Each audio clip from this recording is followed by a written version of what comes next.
강신주의 감정 수업 23번째 환희. 원하는 것이 선물처럼 주어질 때의 기적. 여린 사람 혹은 우유부단한 사람의 삶은 항상 무기력하고 우울한 법이다. 친구와 절교해야 할 때도, 그리고 애인과 이별해야 할 때도 너무나 여리기 때문에 쓸데없는 번뇌에 쉽게 사로잡히기 때문이다. 그가 충격을 받지 않을까, 혹은 그녀가 힘들어하지 않을까 걱정이 이만저만도 아니다. 이미 헤어지기로 작정했다면 상대가 힘들든 말든 무슨 상관이란 말인가. 중요한 것은 함께 있을 때 행복하지 않기에 헤어지려고 하는 것인데 말이다. 때로는 이별과 결별이 어떤 사람에게는 행복일 수도 있다. 그러니 하루라도 빨리 행복해지기 위해 상대방에게 신속하고 단호하게 이별을 통보해야 한다. 그렇지만 그는 너무나 여리기에 이별 통보를 주저할 수밖에 없다. 아무것도 모른 채 카페에서 해맑게 웃으며 앉아있는 아이와 같은 저 착한 사람에게 못할 짓이라는 생각에서다. 단호한 결별에 주저하는 사람은 그래서 항상 우울할 수밖에 없다. 기쁨과 활기가 아니라 슬픔과 우울을 가져다주는 사람과 결별하지 못하고 관계를 지속하고 있으니 어떻게 우울하지 않을 수 있을까? 당연한 일이다. 이렇게 남이 상처받는 것을 보기보다는 차라리 자신이 상처받는 것을 기꺼이 감당하고 마는 여린 사람들이 있다. 그렇다고 해서 그들이 아무 일도 하지 않는 것은 아니다. 상대방에게 계속 무기력과 우울함을 보이면서 지속적으로 당신과 함께 있어서 나는 불행해요 라는 암호를 송출하니까 말이다. 그렇지만 상대방은 이별을 선언하기보다 피곤한가 봐요 라든가 병원에 가봐야 하는 것 아니에요? 라며 암호를 해독하지 못할 수 있다. 결국 여린 성격의 소유자들에게 남는 것은 상대방이 자신에게 결별을 선언하기를 무기력하게 기다리는 일뿐이다. 어쨌든 인간이라면 누구나 슬픔과 우울의 감정에서 벗어나려는 삶의 본능을 가지고 있기 때문이다. 현대 문학의 상징이라고 할 수 있는 카프카만큼 여리고 우유부단한 작가가 또 있을까? 권위적인 아버지로부터 자유롭고 싶었지만 카프카는 그런 의지를 관철시키기에는 너무나 나약했다. 소설가가 되고 싶었지만 원치 않던 변호사가 된 것도 모두 아버지로부터 그나마 자신을 보호하기 위한 불가피한 전략이었던 셈이다. 원하는 것을 해주면 작게나마 숨을 쉴 수 있는 구멍이라도 생길 테니까 말이다.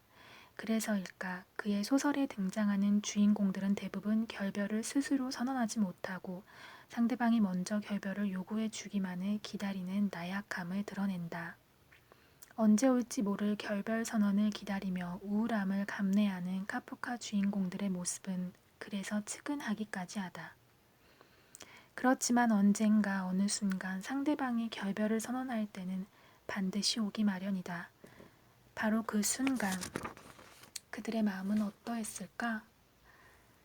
넌 이제 너 이외에도 무엇이 있는지 알고 있어. 지금까지 넌 너밖에 몰랐지. 정확히 말하면 넌 순진한 아이였지. 하지만 더 정확히 말하면 넌 악마 같은 인간이었어. 그러니까 알아둬. 나는 지금 너에게 빠져 죽을 것을 선고한다. 게오르크는 쫓기듯이 방을 빠져나왔다. 그의 귓전에는 아버지가 뒤에서 침대 위로 쓰러지는 소리가 울렸다. 층계에서 그는 마치 경사진 평면을 미끄러져 내려가듯 계단을 달리다가 하녀와 부딪혔다. 아침 청소를 하려고 올라가던 참이었다. 그녀가 맙소사라고 소리치면서 앞치마로 얼굴을 가렸지만 그는 이미 사라지고 없었다. 게오르크는 문을 뛰쳐나와 차도를 지나 강으로 달려갔다. 그는 굶주린 자가 음식물을 움켜잡듯이 난간을 꽉 잡았다. 소년 시절에는 부모가 자랑스러워하는 뛰어난 체조 선수였던 그는 그때와 같은 체조 솜씨로 난간을 훌쩍 뛰어넘었다. 점점 힘이 빠져가는 손으로 아직 난간을 잡고 있는 그는 난간 기둥 사이로 자기가 물에 떨어지는 소리를 쉽사리 들리지 않게 해줄 것 같은 버스를 보면서 부모님, 전 당신들을 언제나 사랑했습니다. 라고 나지막히 외치며 떨어졌다. 방금 읽은 것은 판결이라는 단편소설에서 가장 극적인 결말 부분이다.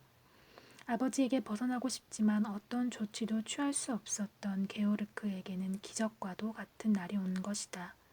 아버지가 물에 빠져 죽으라는 판결을 내렸기 때문이다.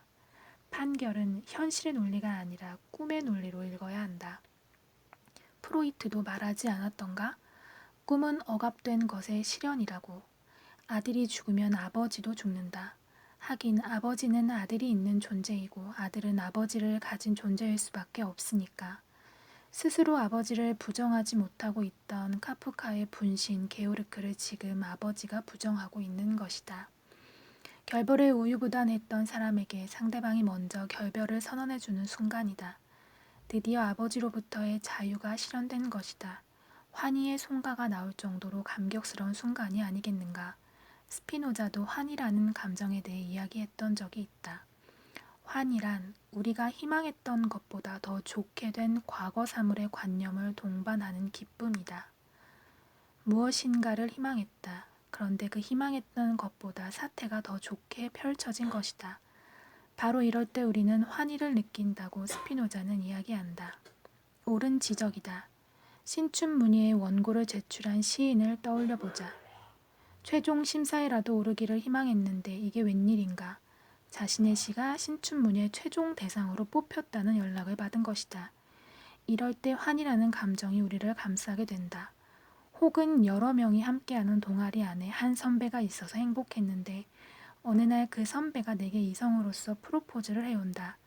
기쁨을 넘어서 우리는 환희로 전율하게 된다. 바로 이것이다. 작은 소망이 정말로 실현되어 그것도 내가 기대했던 것 이상으로 내게 주어질 때 바로 이 순간 환희의 감정은 우리를 사로잡게 되는 것이다. 별로 바라고 있지 않았는데도 선물을 받았을 때 우리는 더 감격스러워한다. 기대 이상의 선물과 같은 느낌, 예측 불가능성이 환희라는 감정에 깔려 있다는 것을 잊지 말자. 게오르크에게 더 좋게 된 쪽이 아버지여도 좋고 아니면 자신이어도 좋다. 아들에게 물에 빠져 죽을 것을 선고하고 쓰러지는 아버지여도 좋고 아버지가 선고를 철회할까 두려워 서둘러 물속으로 몸을 던지는 아들이어도 좋다. 어쨌든 이제 부자관계라는 구속 자체가 사라진 것이다. 아버지도 이제 아버지라는 굴레를 벗어던졌고 아들도 죽어서 이제 게오르크라는 자유인으로 탄생한 것이다.